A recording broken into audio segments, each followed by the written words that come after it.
কাল ভারতের বিদেশমন্ত্রী ডক্টর জয়শঙ্কর ইউনাইটেড নেশনে কিছু কথা বলেছেন, যা নিয়ে আন্তর্জাতিক স্তরে সংবাদ মাধ্যমে রীতিমতো তোলপাড় পড়ে গেছে।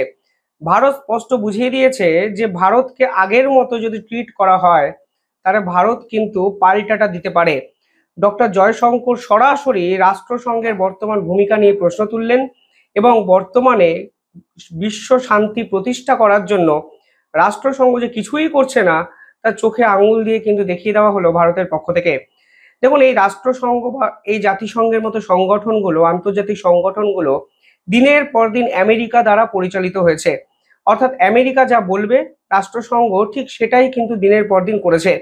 ভাবলে অবাক লাগে, একটা ঐতিহাসিক সংগঠন, যে সংগঠনকে গোটা বিশ্বে সমস্ত দেশ মান্যতা দিতে বাধ্য বা মান্যতা দেয়, সেই সংগঠন 50 বছর ধরে নিজেদেরকে বদলায়নি, রিফর্ম হয়নি।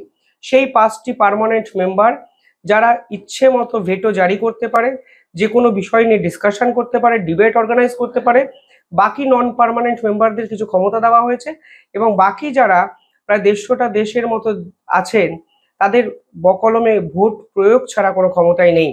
সময়ের সঙ্গে সঙ্গে, যুগের সঙ্গে সঙ্গে তাল মিলিয়ে রাষ্ট্রসংঘ যদি না বদলায় তাহলে গোটা বিশ্বের পরিস্থিতি যে আরো ভয়াবহ হবে তা ভারতের পক্ষ থেকে কিন্তু বলে দেওয়া হয়েছে। এবং গোটা বিশ্ব এখন ডক্টর জয়শঙ্করের এই স্পিচটি নিয়ে রীতিমতো বিভিন্ন মাধ্যমে চর্চা করছেন। ডক্টর জয়শঙ্কর যে কথাগুলো বলেছেন তার 5টি পয়েন্ট আমি আপনাদের সামনে রাখছি এবং সহজ করে সামারাইজ করার চেষ্টা করছি যে ভারত এক্স্যাক্টলি এই মুহূর্তে রাষ্ট্রসংঘে কি চেয়েছে এবং এই মুহূর্তে ভারতকে গোটা বিশ্ব কেন এই স্পিচের পর অন্য নজরে দেখতে শুরু করেছে। প্রথমত, রাষ্ট্রসংঘকে কালকে ভারত পরিষ্কারভাবে বুঝিয়ে দিয়েছে যে দিনের পর দিন একটি নির্দিষ্ট পক্ষ আজকে রাষ্ট্রসংঘকে নিজেদের স্বার্থে ব্যবহার করে। পরিষ্কারভাবে তিনি বলেছেন যে একটি পার্টিকুলার রাষ্ট্র একটি পার্টিকুলার সংগঠনকে দিনের পর দিন সাপোর্ট করেছে। অর্থাৎ পেহেলগাম হত্যাকাণ্ডের সঙ্গে যে সংগঠনের নাম জড়িয়ে গেছিল সেই টিআরএফ, দ্য রেজিস্ট্যান্স ফোর্স, তাকে প্রকাশ্যে সমর্থন করেছে পাকিস্তান। অথচ এই পাকিস্তানি দিনের পর দিন রাষ্ট্রসংঘে সন্ত্রাসবাদের বিপক্ষে কথা বলে। তাহলে আপনি সন্ত্রাসবাদের বিপক্ষে কথা বলছেন অথচ একটি সন্ত্রাসবাদী সংগঠনকে সাপোর্ট করছেন, এটা রাষ্ট্রসংঘ দিনের পর দিন কিভাবে মেনে নিল? সরাসরি প্রশ্নকালকে ভারতের পক্ষ থেকে করা হয়েছে। We must also recognize that all is not well with the United Nations. Its decision making neither reflects its membership nor addresses global priorities. Its debates have become increasingly polarized and its working visibly gridlocked. Any meaningful reform is obstructed using the reform process itself. Now, financial constraints have emerged as an additional concern. এবং বারবার বলা হয়েছে যে এই পাকিস্তান দিনের পর দিন কাশ্মীর ইস্যুকে আন্তর্জাতিককরণের চেষ্টা করে এই রাষ্ট্রসংঘে দাঁড়িয়ে, অথচ কাশ্মীর যে তাদের দেশের অংশই নয় সেটুকু তারা নিজেরাও জানে এবং পুরো বিষয়টি জেনেও গোটা বিশ্বকে বিপথে চালনা করার চেষ্টা পাকিস্তানের পক্ষ থেকে করা হয় এবং এই আন্তর্জাতিক মঞ্চ তাদেরকে সেই সুযোগটাও দেয়। অর্থাৎ পাকিস্তানের রাষ্ট্রসংঘে নতুন কিছু বলার থাকে না। আপনি যদি পাকিস্তানের প্রধানমন্ত্রী রাষ্ট্রসংঘের স্পিচ দেখেন, দেখবেন ঘুরে ফিরে সেই একই কথা, কখনো কাশ্মীর, কখনো ভারত বিরোধিতা, কখনো সন্ত্রাসবাদ দমনে পাকিস্তান লড়ছে। ফলে নতুন করে যে দেশের কিছু বলার থাকে না সেই দেশকে রাষ্ট্রসংঘ বারংবার একটি আন্তর্জাতিক মঞ্চ দেয়, তা তো রাষ্ট্রসংঘের কাজ নয়।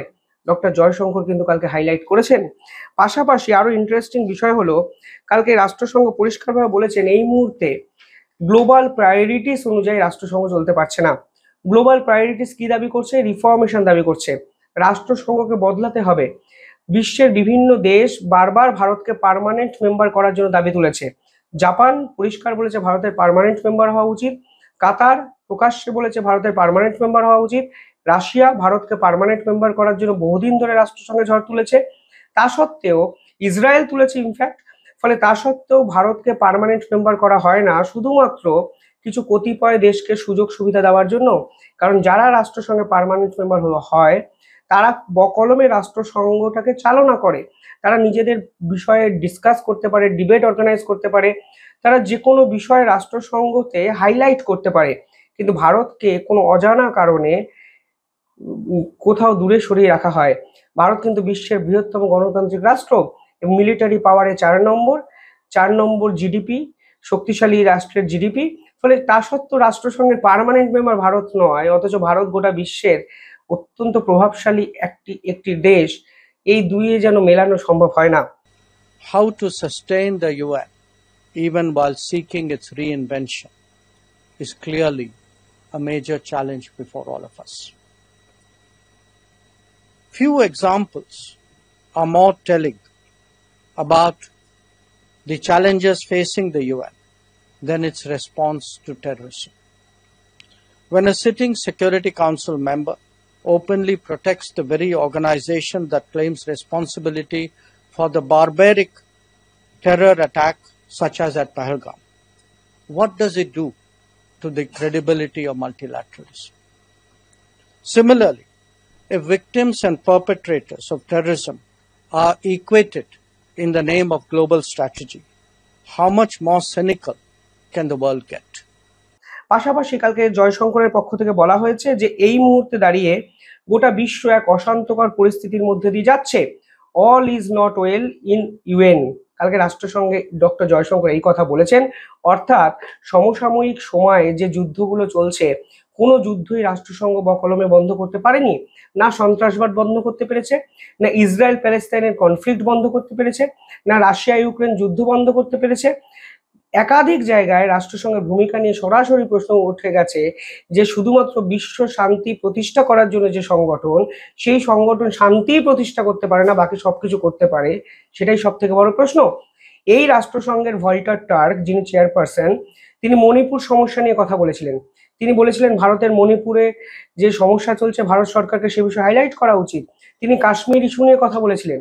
অর্থাৎ রাষ্ট্রসংঘ এই পার্টিকুলার ব্যক্তিরা যারা আমেরিকার মদতপুষ্ট এবং বিশ্বের ইউরোপীয় ইউনিয়নের গতিধারাকে সঞ্চারিত করতে চায়, তারা দিনের পর দিন ভারতবর্ষের মতো গণতান্ত্রিক একটি রাষ্ট্রের ইন্টারনাল পলিটিক্স নিয়ে কমেন্ট করতে পারেন, অথচ গোটা বিশ্বের যুদ্ধ বন্ধ করার কোনো ক্ষমতা রাষ্ট্রসংঘ দেখায়নি।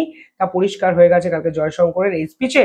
When self-proclaimed terrorists are shielded from the sanctioning process, what does it say for the sincerity of those involved? If the maintenance of international peace and security has become lip service, the predicament of development and socio-economic progress is even more serious. The slowing down of the SDG Agenda 2030 is a significant metric to measure the distress of the global south. There are many more, whether it is trade measures, supply chain dependence, or political domination. পাশাপাশি কালকে doctor Jaishankar পরিষ্কার বলেছেন, আমরা রাষ্ট্রসংঘকে সমর্থন করি এবং ভবিষ্যতে হয়তো করব, কিন্তু এই মুহূর্তে রাষ্ট্রসংঘের যে কার্যপ্রণালী তা কোনোভাবেই গ্লোবাল প্রায়োরিটিসকে মান্যতা দেয় না। ফলে এই মুহূর্তে মেম্বারশিপ ইস্যু নিয়ে রাষ্ট্রসংঘের রিফরমেশন প্রয়োজন এবং এটা হওয়া উচিত, কারণ ভারতকে দূরে সরিয়ে রাখা কার্যত অসম্ভব। পাশাপাশি এই মুহূর্তে ডক্টর জয়শঙ্কর বলেছেন রাষ্ট্রসংঘ শুধু লিপ সার্ভিসের কাজ করে, অর্থাৎ শুধু বুলি আওড়ায়, কাজের কাজ কিছু করে না, শুধুমাত্র শান্তি এবং সিকিউরিটির জন্য এবং টেরোরিজমের বিপক্ষে মুখে বড় বড় ডায়লগবাজি ছাড়া রাষ্ট্রসংঘ কিছু করে না। এবং ডক্টর জয়শঙ্কর এই কথা যখন বলছিল, আমি দেখছিলাম বিভিন্ন জায়গায় বিভিন্ন লেখালেখি হচ্ছে এবং আন্তর্জাতিক স্তরের বিশেষ করে পশ্চিমের মিডিয়া ডক্টর জয়শঙ্কর এই স্পিচটা নিয়ে বিভিন্ন ধরনের মন্তব্য পেশ করছেন। কিন্তু বিশ্বাস করুন, কালকে ভারত অন্তত আন্তর্জাতিক স্তরের সামনে দাঁড়িয়ে বুঝিয়ে দিয়েছে এই ভারত অন্য ভারত। এই ভারতকে রাষ্ট্রসংঘের মতো সংগঠন চালনা করতে পারবে না এবং রাষ্ট্রসংঘ ভারতবর্ষের ভবিষ্যৎ লিখতে পারবে না।